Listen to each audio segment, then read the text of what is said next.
मैं ये कहूँगी कि पाकिस्तानियों को इंडिया से ही थोड़ी बहुत गैरत कर लेनी चाहिए और अगर इंडिया आगे बढ़ गया है तो हमें भी आगे बढ़ना चाहिए। हम नंबर 1 पे होने चाहिए, जबकि उनके साथ तो शुरू से पाकिस्तानियों का मुकाबला हर मैदान में रहा है। तो अगर उन्होंने अचीव किया तो हम भी कर सकते हैं। इंडिया इज़ डूइंग गुड, अच्छी बात है, वो बॉर्डर के उस पार ये काम कर रहे हैं। आई डोंट नो इसमें फैक्चुअली कितनी चीज़ें ठीक हैं, कितना उन्होंने प्रोवाइड कर दिया, because if you see India दुनिया की is one of the biggest democracy और वहाँ की पॉपुलेशन अगर आप सिर्फ यूपी के एरिया की देख लें तो पाकिस्तान से भी ज़्यादा है। सो आई डोंट नो कि फैक्चुअली कहाँ तक है, क्योंकि इंडिया में ऐसे भी इलाके हैं जहाँ पे एक कमरे में 10-10 खानदान रह रहे होंगे। तो आई डोंट नो वहाँ पे इलेक्ट्रिसिटी क्या पहुँच गई, लेकिन अगर वो रिपोर्ट ऐसे करें because their media is very powerful, उसकी वॉइस बड़ी पावरफुल है। If they are doing it it's a fact, then it's a very good thing and I think Pakistan को इस चीज़ से सीखना चाहिए। अस्सलामुअलैकुम, मैं हूं आपकी मेज़बान रिफाहा इमरान और आप देख रहे हैं मेरा यूट्यूब चैनल। आज के प्रोग्राम में हम बात करेंगे, इंडिया ने 100% इलेक्ट्रिसिटी का टारगेट अचीव कर लिया है। यानी आज की डेट में हर भारतीय के पास 100% इलेक्ट्रिसिटी का एक्सेस मौजूद है। इस हवाले से पाकिस्तानी आवाम की राय जानेंगे और उनके हालात का हमारे पाकिस्तान के हालात से कंपेयर करते हुए लोगों से सवाल पूछेंगे। तो हमारे साथ रहिए।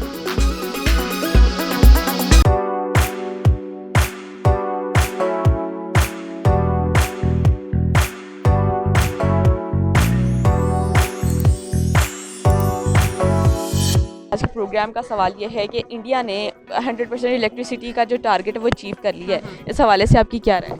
नहीं, इंडिया इज़ डूइंग गुड, अच्छी बात है, वो बॉर्डर के उस पार ये काम कर रहे हैं। आई डोंट नो इसमें फैक्चुअली कितनी चीज़ें ठीक हैं, कितना उन्होंने प्रोवाइड कर दिया, because if you see India दुनिया की is one of the biggest democracy और वहाँ की पॉपुलेशन अगर आप सिर्फ यूपी के एरिया की देख लें तो पाकिस्तान से भी ज़्यादा है। सो आई डोंट नो कि फैक्चुअली कहाँ तक है, क्योंकि इंडिया में ऐसे भी इलाके हैं जहाँ पे एक कमरे में 10-10 खानदान रह रहे होंगे। तो आई डोंट नो वहाँ पे इलेक्ट्रिसिटी क्या पहुँच गई, लेकिन अगर वो रिपोर्ट ऐसे करें because their media is very powerful, उसकी वॉइस बड़ी पावरफुल है। If they are doing it it's a fact, then it's a very good thing and I think Pakistan को इस चीज़ से सीखना चाहिए। मैं ये कहूँगी कि पाकिस्तानियों को इंडिया से ही थोड़ी बहुत गैरत कर लेनी चाहिए और अगर इंडिया आगे बढ़ गया है तो हमें भी आगे बढ़ना चाहिए। हम नंबर 1 पे होने चाहिए, जबकि उनके साथ तो शुरू से पाकिस्तानियों का मुकाबला हर मैदान में रहा है।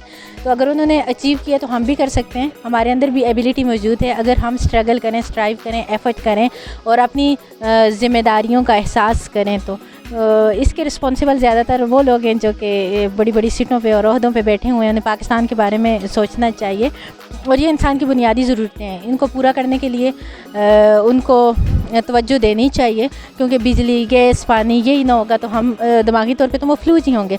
तो हर पाकिस्तानी, हर शहरी, हर जितने भी हमारे देहात के लोग हैं सबको फैसिलिटेट करें। सबसे पहले तो मैं अपनी गवर्नमेंट से, मेरा ख्याल है इसके ड्रॉबैक्स हमारी गवर्नमेंट के हो सकते हैं। इंडियन गवर्नमेंट ने एक यूनाइटेड होकर अपने मुल्क के लिए सोचा, अपने लोगों के लिए सोचा, लेकिन जो हमारी गवर्नमेंट्स जैसे कि लास्ट में इतनी एज तो नहीं है, लेकिन आफ्टर बेनज़ीर आई थॉट कि हमारा मुल्क बहुत नीचे गया है। हमारे मुल्क में एक यूनाइटेड कोई नहीं है, हमारे मुल्क में सिर्फ एक कह लें सेल्फिशनेस एक आ गई, जिसकी वजह से हम लोग, हमारे जो पॉलिटिशियंस हैं वो आवाम का नहीं सोचते, वो सिर्फ अपने लिए आते हैं, जो उन्होंने करना होता है, करप्शन वगैरह जो भी दिस एंड दैट। आवाम के लिए जब हम सोचें तो मेरे ख्याल से फिर हमें ये किसी भी फील्ड हो जाए, जैसे इलेक्ट्रिसिटी हो जाए, गैस का हो जाए, और जैसे इंडिया में आईटी में बहुत ऊपर है, तो वो फिर मेरे ख्याल से हमारी प्रॉब्लम ना, अगर हमारे पॉलिटिशियन सबसे पहले यूनाइटेड हो जाए। बेसिकली उनकी जो प्रायोरिटीज़ है वो उनकी फोकस्ड इस वजह से उनके प्रोजेक्ट्स पे ज़्यादा हैं, क्योंकि उनकी मेन चीज़ है पॉलिटिकल स्टेबिलिटी। आप देखें उनकी जितनी भी आप दोनों कंट्री की जो इंसेप्शन है वो ऑलमोस्ट सेम डेट्स के ऊपर है, बट उनकी थ्रू आउट देयर इंसेप्शन उनकी जो पॉलिटिकल स्ट्रक्चर है वो बहुत काफ़ी स्टेबल रहा है। यहाँ पे पॉलिटिकली इंस्टेबिलिटी काफ़ी ज़्यादा रही है अगर आप हिस्टोरिकली इस चीज़ को देखें। तो आई थिंक जब आप पॉलिटिकली करेक्ट होते हैं तो देन आपके, क्योंकि प्रोजेक्ट्स वो आप ओवरनाइट नहीं होते, इट टेक्स टाइम, और वो प्रॉपर पॉलिसीज़ होती हैं जो द नेक्स्ट गवर्नमेंट उसको कैरी ऑन करती हैं। तो यहाँ पे अगर एक गवर्नमेंट करेगी, सेकंड गवर्नमेंट उसको, आप देख सकते हैं अभी प्रेजेंटली काफ़ी जो पिछली गवर्नमेंट ने, वो अलग सब्जेक्ट है, वो ठीक प्रोजेक्ट्स थे या गलत प्रोजेक्ट्स थे, या उनकी ज़रूरत थी या नहीं थी, बट स्टिल आप काफ़ी चीज़ें होल्ड हो जाती हैं when there is next government. मेरा ख्याल है कि इंडिया जो है वो तरक्की कर रहा है और तरक्की के लिए जो है उन्होंने अपनी इंडस्ट्री डेवलप करनी है और जिसके लिए इलेक्ट्रिसिटी की ज़रूरत है, तो इसलिए मेरे ख्याल में उन्होंने अपनी एक अचीवमेंट है उनके लिए। और पाकिस्तान को भी चाहिए कि अपनी अगर तरक्की करनी है तो ये इलेक्ट्रिसिटी जो है वो प्रोड्यूस करें, और ताकि इंडस्ट्री हमारी भी डेवलप करे और हम भी दुनिया में तरक्की के याफ्ता मुल्कों में शामिल हो सकें। पाकिस्तान की बात की जाए तो पाकिस्तान में 79% एरियाज़ में इलेक्ट्रिसिटी जो है वो प्रोवाइड की जा रही है, वो भी उसमें हम पीछे जा रहे हैं। इस हवाले से आप क्या रहे हैं? इसमें हमें नई पॉलिसीज़ लेकर आनी चाहिए। For example we should go for renewable sources of energy. For example हमें सोलर पावर की तरफ जाना चाहिए, विंड मिल्स की तरफ जाना चाहिए। पाकिस्तान में कोस्टल एरियाज़ हैं, विंड मिल्स वहाँ से बन सकती है। हमारे पास समर बड़ा अच्छा है, सोलर पावर वहाँ से बन सकती है। मूनसून है तो इफ़ वी मेक डैम्स तो हमारी हाइड्रो इलेक्ट्रिक पावर वहाँ से बन सकती है। तो प्रॉब्लम हमारे पास ये नहीं है कि हमारे पास चीज़ें हैं नहीं, प्रॉब्लम मैनेजमेंट का इशू है। वो मैनेजमेंट के इशू हम ठीक करें तो हमारा ये सर्कुलर डेप्थ भी ठीक हो जाएगा, ये सारे इलेक्ट्रिसिटी के इशूज़ भी ठीक हो जाएंगे। एक और बड़ा मसला ये है कि हमारी ये जो तारें हैं, ये जो ट्रांसफार्मर पूरी लाइंस हैं, ये बड़ी पुअर हैं। अभी आपने देखा होगा जनवरी में तरबेला ट्रिप कर गया था जनवरी में, उसकी रीज़न भी यही थी क्योंकि हमारे यहाँ जो शॉर्ट फॉल है वो हो जाता है, हमारी लाइंस नहीं ठीक। हम अगर लाइंस पे काम कर लें थोड़ा कॉस्टली होगा, लेकिन ये है कि चाइना में 13% ऑफ लॉस होता है पूरे साउथ एशिया में, ये सॉरी एशिया में, ये इलेक्ट्रिसिटी का, क्योंकि उनका बहुत अच्छा है लाइंस का सिस्टम। हमारा 50% से ज़्यादा तो यहाँ पे शॉर्टफॉल हो जाता है। देन हमारे यहाँ इलेक्ट्रिसिटी थेफ्ट बहुत ज़्यादा है। अगर हम इन सारी चीज़ों पे काबू पा लें तो आई गेस हम बड़े आराम से इस चीज़ को टैकल कर देंगे। We can do good. हमारी सिर्फ मैनेजमेंट का इशू है। मैं फिर पाकिस्तानियों को यही कहूँगी कि हमारा पाकिस्तान वो कंट्री है जो कि एक बहुत ही खूबसूरत है, और हमारे पाकिस्तान का मुकाबला दुनिया का कोई कंट्री भी नहीं कर सकता, बशर्त ये कि हम खुद मुखलिस हो जाएं पाकिस्तान के लिए, हम खुद इखलास का मुजाहिरा करें, हम खुद तरक्की की राहों पे गामजन हो जाएं। क्योंकि हमारे जो कायदे आज़म थे उन्होंने एक ही कहा था कि काम काम काम बस काम। हम आजकल पता नहीं हमें क्या हो गया, हम दिमागी तौर पे भी मफलूज हैं, हम जहनी तौर पे भी वो हैं, तो हम हर लिहाज से खुद को खुद पीछे कर रहे हैं। तो कुछ भी अचीव करना या ये मेरे ख्याल में इम्पॉसिबल नहीं होता। इसके ज़िम्मेदार पाकिस्तान के वो तमाम लोग हैं जिनको इस वक्त बड़ी बड़ी सीटें मिली हुई हैं और वो इतने करप्ट हो चुके हैं कि सिर्फ अपने नफ्स के बारे में सोच रहे हैं।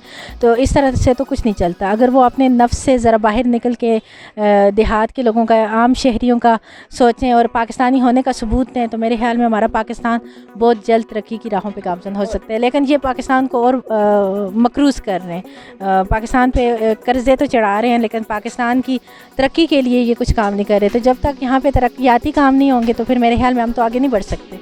79% मुझे ये बता दें कि इन 79% में जो हमारे पास एक्सेस है इलेक्ट्रिसिटी की, वो आती कितनी है? हम 79% को पूरा करें या फिर जो बकाया 21% बच जाते हैं उनको पूरा करें? एक इलाके में आती है, दूसरे इलाके में चली जाती है।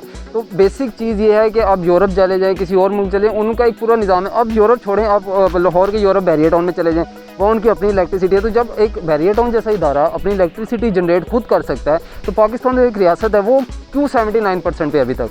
तो बेसिक सवाल तो ये बनता है इस वक्त। आई थिंक डिमांड भी मैटर करती है। अगर आप कंपैरिजन करेंगे इंडिया के साथ, ऑल दो ये बेसिक नेसेसिटी है, काउंट होती है, बट स्टिल अगर आप इंडिया से कंपैरिजन करेंगे, वो 3 टाइम पॉपुलेशन में भी ज़्यादा है, तो ऑब्वियसली उनकी डिमांड भी ज़्यादा है। तो इसी वजह से उनका प्रोजेक्ट फोकस भी उसी हिसाब से है। तो हमारे इधर कुछ आप थोड़े डिस्टेंस के बाद गाँव आ जाते हैं, गाँव के ऊपर वैसे भी डिमांड कम होती है इलेक्ट्रिसिटी की, ऑल दो this is a basic necessity. अगर अर्बन एंड रूरल एरियाज़ का कंपैरिजन इंडिया पाकिस्तान का किया जाए तो इंडिया की जो अर्बन एरियाज़ में इलेक्ट्रिसिटी 24 घंटे में 22 घंटे उनकी इलेक्ट्रिसिटी आती है, ठीक है। जबकि पाकिस्तान में अर्बन एरियाज़ की बात की जाए तो 24 घंटे भी 18 घंटे भी कंप्लीट नहीं आती। और अगर रूरल एरियाज़ की भारत की बात की जाए तो वहाँ पे 18 घंटे बिजली प्रोवाइड की जा रही है, जबकि पाकिस्तान के देहात के एरियाज़ की बात की जाए तो 8 घंटे भी बिजली आना जो है वो बहुत मुश्किल है। इस हवाले से आप क्या कहें? इसके लिए भी मैं यही कहूँगी कि अगर हम डोमेस्टिकली ले आएँ चीज़, फॉर एग्जांपल अगर हमारे हम for example let me talk about my cousin, उसकी पोजीशन कोई आई तो उसे गवर्नमेंट ने सोलर पैनल दे दिया। अब उसने, वो गांव में रहती है, तो उसे हमने छत के ऊपर वो रखा होता है, रात को वही जलाती है और उसी से पढ़ती है। तो मुझे लगता है कि वही बात है, हम रिन्यूएबल सोर्सेज ऑफ एनर्जी की तरफ जाएँ तो हम ये सारी चीज़ें इकट्ठी कर सकते हैं। हाँ, इंडिया इज़ डूइंग इट, उनकी जो पॉलिसीज़ हमें देखना चाहिए वो कैसे कर रहे हैं। अदरवाइज़ एक चीज़ ये भी है, थोड़ी सी पोलिटिसाइज हो जाएगी, लेकिन मोदी जो है उसका जो स्टांस है, पॉपुलिज्म बड़ा ज़्यादा, नेशनलिज्म उसका बड़ा ज़्यादा, वो जिस तरह अपने स्टांस को लेकर आया और जिस तरह उसने डिलीवर किया है, यही वजह है कि इंडिया में नेशनलिज्म में नज़र भी बड़ा ज़्यादा आ रहा है। तो हमें भी कहीं ना कहीं थोड़ा सा नेशनलिज्म की तरफ जाने की ज़रूरत है। ग्लोबलाइजेशन इज़ वेरी गुड, हमें करना है, लेकिन थोड़ा सा सारी दुनिया में नेशनलिज्म वाला शिफ्ट आ रहा है, तो हमें भी थोड़ा सा देखना चाहिए। जो हमारी डोमेस्टिक के लिए हमारे लिए चीज़ें अच्छी में करनी चाहिए। इंडिया के लोगों के लिए ये कहूँगी कि उनके लिए उनका देश बहुत इम्पोर्टेंट है। तो वो जो भी करते हैं अपने देश के लिए करते हैं और सोचते हैं तो अपने ही वतन के लिए, अपनी ही कंट्री के लिए। तो हम लोगों की खराबी क्या है कि हम लोग जो हैं तो सिर्फ अपने बारे में सोचते हैं। हम खुद हमारे घर में बिजली आ रही है, हमारे घर में पानी आ रहा है, हमारे घर में गैस आ रहा है, हमें पैसा आ रहा है, तो दैट्स इनफ। हम उससे बाहर निकल के नहीं सोच रहे, तो वहाँ पे खराबी। अगर हम अपनी ज़ात से बाहर निकल के दूसरों के लिए तरक्याती काम करें या कुछ, हम बिजली चोर, हम पानी चोर, हम हर चीज़ में मतलब चोर, और हर चीज़ में हम दूसरों का हक तलफी कर रहे होते हैं, हक खा रहे होते हैं, और हर चीज़ में करप्शन कर रहे होते हैं, तो हम कैसे मतलब तरक्याती काम कर सकते हैं। तो जहाँ तक इंडिया की बात है, तो इंडिया वाले अपने देश के लिए हर तरह की कुर्बानियाँ देती हैं। उनके लिए मतलब वो अपने देश को प्रायोरिटी देते हैं, और हम लोग इतना अपने देश की वो नहीं करते। हम सिर्फ अपने बारे में सोचते हैं। तो अपनी ज़ात से निकल के हमें दूसरों के लिए काम करने चाहिए, और स्पेशली हमारे जो प्रधानमंत्री हैं या हमारे जो मिनिस्टर हैं, जो भी हैं, उनको सोचना चाहिए कि हम लोग मकरूज़ ही हैं। हम पे ना तो पाकिस्तानी करेंसी को वैल्यू दिला सके, ना पाकिस्तानी वोट को वैल्यू दिला सके, ना पाकिस्तान को तरक्की की राहों पे गामज़न कर सके। बस मकरूज़ हो गए, कर्ज़ा लेके बैठ के और करप्शन कर ली, बस आए सीट के लिए लड़े, अपने लिए सब कुछ किया, लेकिन अपनी ज़ात से बाहर निकल के किसी के लिए कुछ ना किया। मिस, आप ये देखें कि इंडिया जो है वो 19 घंटे जो है बिजली दे रहा है रूरल एरियाज़ में। यहाँ ऐसे रूरल एरियाज़ हैं जिसके आपके और मुझे नाम तक नहीं पता, तो इलेक्ट्रिसिटी तो बहुत दूर की बात है। खान साहब पिछले दिनों वज़ीरिस्तान गए, उन्होंने कहा जी हम 5G टेक्नोलॉजी लॉन्च करें, तो भाई 5G टेक्नोलॉजी तो इलेक्ट्रिसिटी के साथ लॉन्च होगी ना। अगर आपके पास इलेक्ट्रिसिटी नहीं है, उन गाँव का आपको पता ही नहीं है, ठीक है। अगर आप इंडिया की IT इंडस्ट्री देख लें, क्योंकि बेसिक नीड है उनकी एनर्जी, इलेक्ट्रिसिटी, वो इसलिए इलेक्ट्रिसिटी पे काम कर रहे हैं ताकि जो उनकी टेक्नोलॉजी है, IT इंडस्ट्री, वो बहुत आगे है पाकिस्तान से। आप गूगल का CEO देख लें, वो भी इंडियन है, एक इंडियन है। तो वहाँ पे आप मैन पावर जनरेट कर रहे हैं। आप वहाँ पे जो है ज़राए जो है वो, बेशक उनकी आबादी बहुत ज़्यादा है, वहाँ पे वसाइल उस आबादी के लिहाज से अभी भी कम है, लेकिन मैन पावर जनरेट करने में इंडिया जो है वो हमसे काफ़ी आ गया है। यहाँ पे कितने ऐसे गांव हैं जहाँ बिजली तो दूर की बात है, आप उधर चले जाएँ, सिंध वाले इलाके में चले जाएँ, वहाँ पे तो लोगों को पीने का पानी नहीं मिल रहा, तो इलेक्ट्रिसिटी आप कहाँ से जनरेट करेंगे वहाँ पे? तो हमें तो नाम तक नहीं पता उन गाँव के, ठीक है, जहाँ पे आप ये बात इलेक्ट्रिसिटी की कर रहे हैं। तो किस तरह अचीव करेंगे इसको? इस हवाले से जी मैं क्या राय रखता हूँ इसमें, देखें अगर हमारे अर्बन और रूरल एरियाज़ का प्रॉब्लम है, तो इंडिया में जैसे उन्होंने बहुत से जल्दी टाइम टू टाइम डिसीजन करके डैम्स बनाए। हमारे पाकिस्तान में अनफॉर्चुनेटली हमारे पॉलिटिशियंस ने इस बात का नहीं सोचा कि डैम होने चाहिए जो एक बेस पावर सेक्टर की है। तो अब मेरे ख्याल से थोड़े रिफॉर्म्स आ रहे हैं और इंशाल्लाह मेरे ख्याल से बेहतर होगा आगे। इलेक्ट्रिसिटी पहले से अगर कंपेयर करें तो अब बहुत बेहतर है, पहले की जो कंडीशन थी पाकिस्तान में और अब, तो अब मेरे ख्याल से इंशाल्लाह आगे बेहतरी होगी। तो नाज़रीन, मैं उम्मीद करती हूँ मेरा आज का प्रोग्राम आपको बेहद पसंद आया होगा। इस तरह की मज़ीद वीडियोस देखने के लिए देखते रहिए मेरा YouTube चैनल, और अगर आपको मेरी वीडियो पसंद आई इसे ज़्यादा से ज़्यादा शेयर करें, चैनल को सब्सक्राइब करना मत भूलिएगा। Thank you so much.